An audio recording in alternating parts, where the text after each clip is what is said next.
mas nós vamos para o padrão 4 de fuga. Padrão 1, 2, 3 e o padrão 4, que é o mais difícil de ser capturado.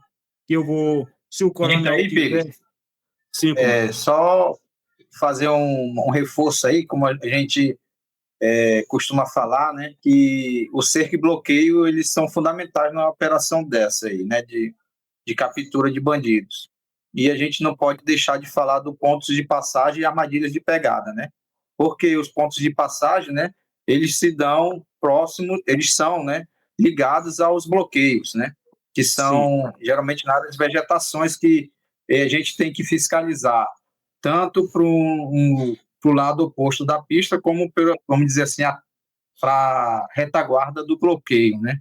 Que ele deve ser inspecionado, né, todos os dias, né, logo pela manhã cedo, né, ao raiar do sol, e também no final da tarde, no pôr do sol, né, em torno de 300 metros ali, porque se o bandido ele está o quê? Está fazendo a fuga dele, margeando a estrada, a rodovia, quando ele enxerga o bloqueio, ele vai fazer o quê? Ele vai fazer a barriga, né? Ele vai fazer o balão, ele vai querer contornar o bloqueio de uma maneira que não seja visto ou detectado pela equipe policial que esteja ali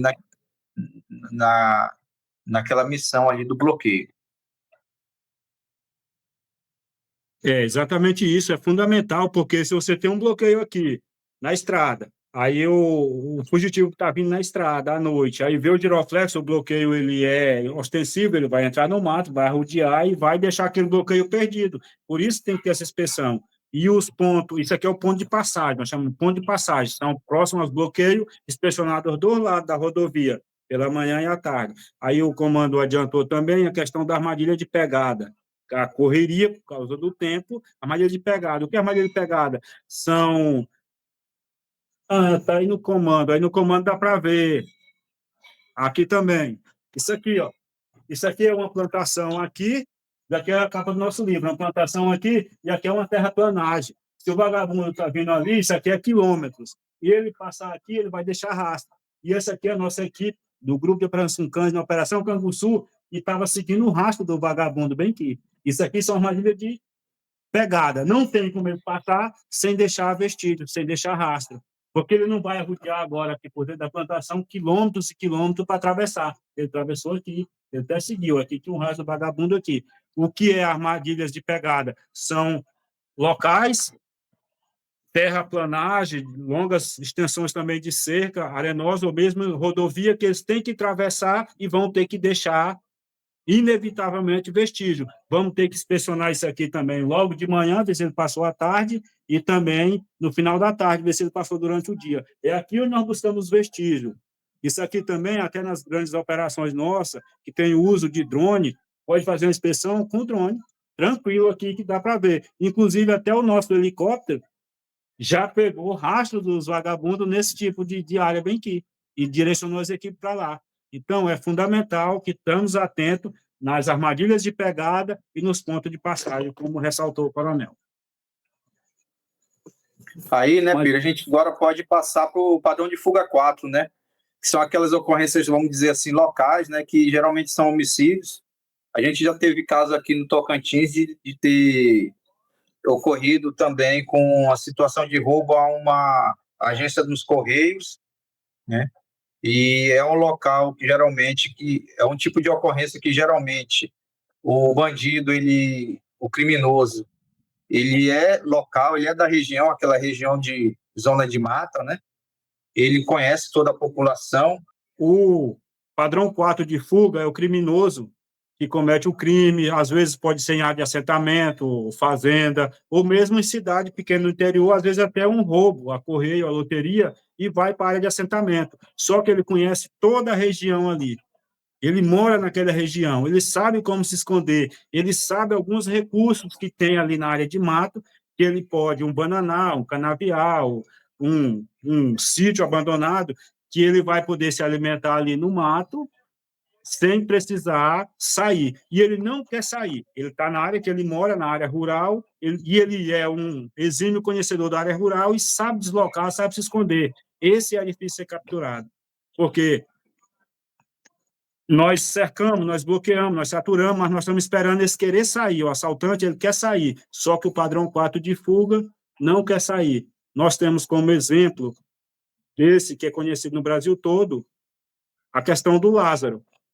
Aqui em Goiás, muito recente, aquela operação para capturar o criminoso Lázaro, aquilo era o padrão 4 de fuga. Lázaro conhecia a região, Lázaro tinha apoio na região e Lázaro não queria sair da região. E o apoio que ele tinha é sem o risco de ser denunciado. Então, né, e como ele conhece a região, geralmente ele mora na região, né? Ele não vai querer sair dali. Então, ele sabe que o futuro dele, no mínimo, é a prisão. Ele vai fazer de tudo, inclusive usando o apoio daquela rede daquela rede de apoio que ele tem. Ele De vai amigo, se sustentar familiar. nas pessoas da comunidade que ele conhece, né, nos amigos que geralmente são de infância e que têm um convívio com ele.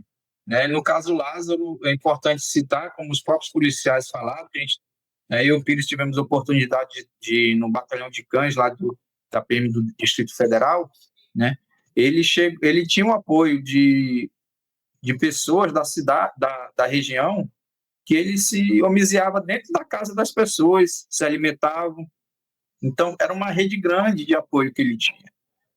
Inclusive, né, geralmente nessas ocorrências, essas pessoas terminam virando um mito de que tem um corpo fechado e outras coisas mais que as pessoas terminam achando lá daquela comunidade que esse criminoso não vai ser preso mesmo. Eles terminam dando apoio até acreditando nessas crenças, né? Eles terminam desenvolvendo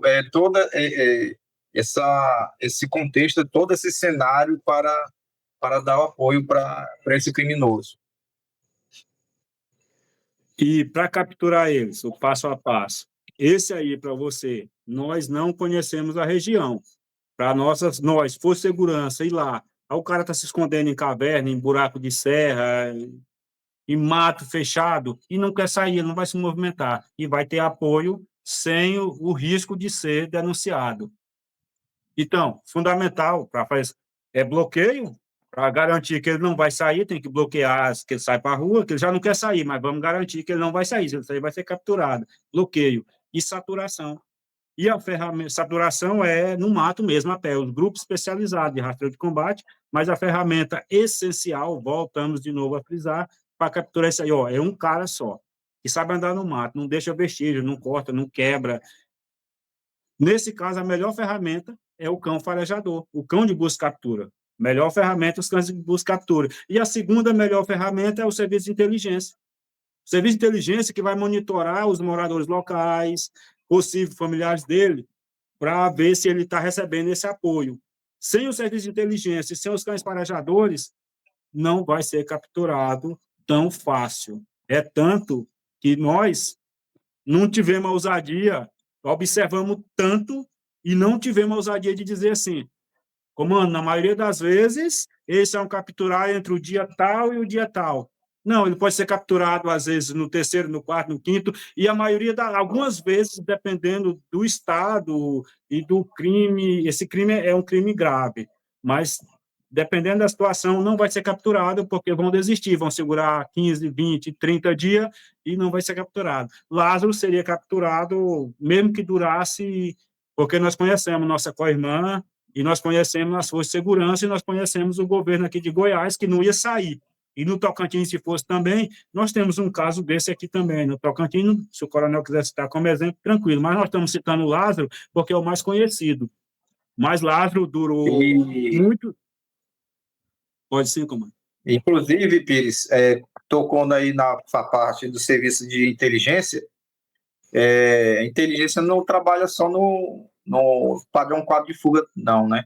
No padrão 2 e 3 também é importante também o uso da inteligência, né? A gente não cita, porque, como é que se fala, a gente está indo mais no contexto ali da parte ostensiva das operações.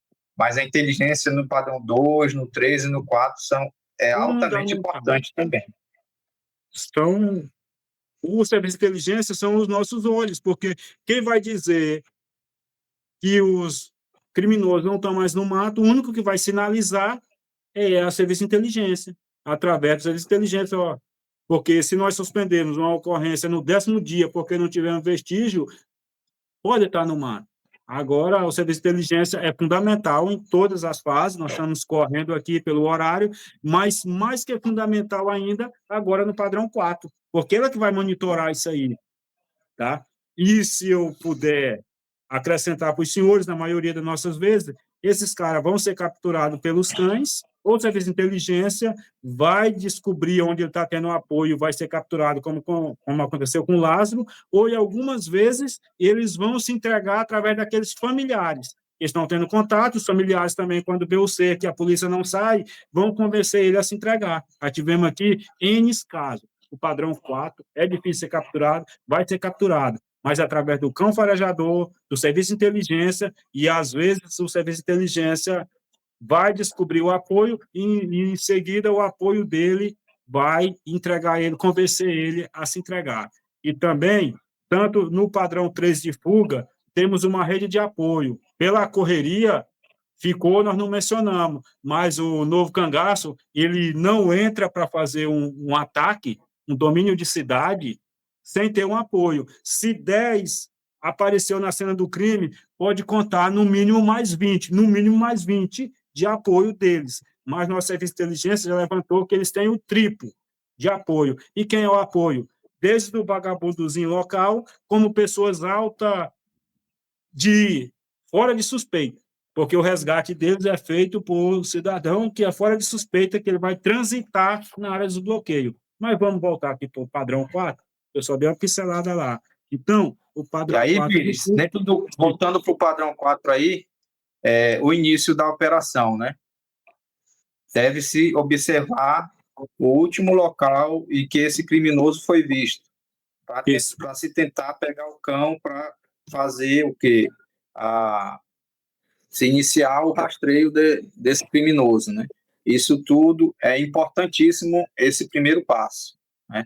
Ter a ideia disso aí, ter em mente que se deve iniciar da onde o criminoso foi visto pela última vez.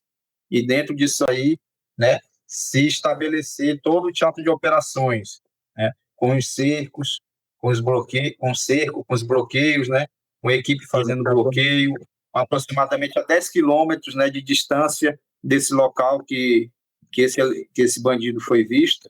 Por quê? Porque ele tem conhecimento da região, ele é mateiro, ele sabe se deslocar bem na mata. Então, a gente tem que dar o quê? Uma distância maior, né? O nosso perímetro fica maior, o nosso raio de ação tem que ser mais extenso, tem que ser bem extenso para dar essa probabilidade desse criminoso ter se locomovido no teatro de operações, né? E tem que ter as equipes de rastreamento, tem que ter as guarnições para fazer o policiamento motorizado, que é a saturação, isso tudo é importante. E volto a falar, tudo isso de maneira sistematizada, né? Tudo isso, a engrenagem funcionando, os elos se encaixando, os dentes, né, da engrenagem se encaixando e fazendo todo o sistema se alinhar para o sucesso da operação e a captura desse criminoso. Comando, o senhor fechou aí com chave de ouro a questão do padrão 4, e nós falamos dos 4 padrões de fuga, que foi observado e sintetizado com base no nosso conhecimento, falamos por nós, mas com certeza com grande contribuição para as forças de segurança. Nossa palestra aqui, os colegas da administração que estão nos acompanhando, ela é 4 horas, nós tivemos que correr para fazer em 1h30, eu vi que o tempo está se esgotando, mas nós estamos disponíveis e nós temos os nossos livros no mercado, escrito juntamente com o Coronel Bó, esse aqui, tá? Manual de rastreamento, exatamente. E esse aqui, com orientação do Coronel Bó. No momento, ele não pôde escrever diretamente comigo, porque ele estava em outra missão, na época no Rio de Janeiro. Mas me orientou o tempo todo, que nós somos parceiros, somos sinotécnicos, estamos aí já. Eu cheguei na polícia, ele já estava. Eu já estou com 19 anos trabalhando exatamente nessa área. Nós não falamos de ouvir dizer. Nós estivemos ou estamos no fronte, tá? batalha, da guerra, do confronto com o Novo Cangaço. A maior operação de enfrentamento ao Novo Cangaço foi coordenada pelo coronel profissional do BOL, Operação Canguçu, que nós já frisamos muito. E eu agradeço a oportunidade, comando, e me boto à disposição da coordenação do evento para uma outra oportunidade, ou de quem quiser o nosso contato, a gente poder conversar muito mais. O que nós queremos é que um pouco do nosso conhecimento abranja mais as forças de segurança, o conhecimento para o Brasil todo, e também pode ser empregado em qualquer lugar do mundo. A ocorrência nos Estados Unidos, eu acompanho, isso aí é o padrão 2 de fuga, só cão vai pegar, isso funciona assim.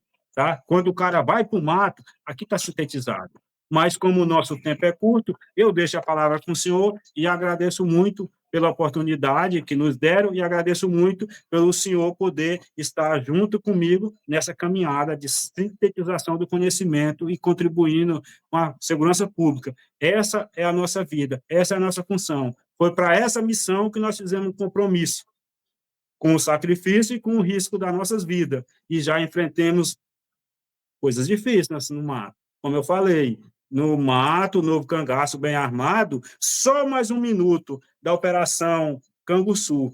O primeiro confronto, uma equipe de patrulha rural, comandada pelo subtenente Webb e a outra pelo sargento Rodrigo, ali, os colegas já nos assistindo, que assistiram o filme do Predador, a floresta ficou devastada. Me arrupiei aqui, tá por baixo da farda, quando eu vi o que aconteceu naquela floresta. Devastou, só de projétil, cortou, acabou. A floresta foi ao chão. Lembra do filme do Predador, quando eles entram em confronto dentro do bananal, que não fica nada? Foi exatamente aquilo. Só para o nosso telespectador ter uma noção. E eu agradeço mais uma vez a oportunidade, agradeço o coronel, e a palavra é sua, comando, para acrescentar qualquer coisa e encerrar, porque eu sei que o nosso tempo já estourou. E muito obrigado. Eu também agradeço a você, Pires, né, pela camaradagem, né, o apoio e a parceria que nós temos aí, né, que você procurou inicialmente para a gente participar desses trabalhos, né. Esse manual de rastreio é o primeiro, né, do nosso conjunto. Você agora tem esse livro aí, e ano que vem estamos lançando outro livro, né. Então a gente, como a gente fala, né, é para nós mesmos utilizar dessa sintetização. A gente está aí para isso e para ajudar. Nós não somos os donos da verdade, né? Quem quiser, já várias pessoas, a gente estamos abertos a debate, né? Para discutir nosso método. Igual como nós falamos lá no batalhão de operações com cães, lá da Polícia Militar do Distrito Federal. E nós tivemos a oportunidade de estar lá conversando com nossos camaradas lá da PMDF. E cada região, às vezes, tem sua particularidade que tem que fazer suas adaptações. A gente não está aqui dizendo que é o dono da verdade, que só é conforme o manual de rastreamento, do nosso manual de rastreamento, que uma operação de ser policial vai ter sucesso, né? Porque ali é um incidente crítico, né? São vários fatores que interferem para o sucesso da operação. E a gente sabe, né, que o principal do sucesso da operação é o interesse de cada guerreiro, né, o profissionalismo de cada policial. E isso eu volto a frisar que na Operação Canguçu foi primordial para o sucesso, né, a disciplina tática de cada guerreiro. E a gente agradece aos espectadores, a gente está aberto aí, a administração aí, a coordenação do evento, se quiser divulgar nossos meios de comunicação, a gente está aberto aí também, o pessoal pode entrar em contato, mandar mensagem, que a gente vai trocando informações e recebendo também as críticas e sugestões também, né, os pips, que nós estamos abertos aí para isso, faz engrandecer, a gente aprende também, né, para a gente vir aqui dar uma palestra, a gente aprendeu, a gente pesquisou, a gente tem que estar sempre pesquisando, que o mundo hoje em dia está muito, muito dinâmico, né, as tecnologias, por exemplo, hoje em dia, se usava drone, há alguns meses atrás se usava drone. Aí criaram as armas anti-drone, para quebrar o sinal de comunicação deles. Agora já se usa cabo de fibra ótica para conduzir o drone, porque aí não tem como ter uma arma cortar o sinal do drone. Então, as tecnologias estão avançando aí e não é mais assim, é coisa de décadas. São meses, semanas, dias, e a gente tem que estar atualizando também, porque o bandido ele não precisa de abrir licitação para comprar um produto. Nós somos Estado, nós temos que agir na legalidade, a gente precisa disso, e da técnica. E aqui a gente está isso, para ajudar a todos, e para nos ajudar também, porque a gente, pela nossa curiosidade de estar querendo prestar um serviço cada vez melhor, nós estamos pesquisando e vamos avançando cada vez mais para sempre ter o sucesso da segurança pública em prol da sociedade. Obrigado a todos e boa noite.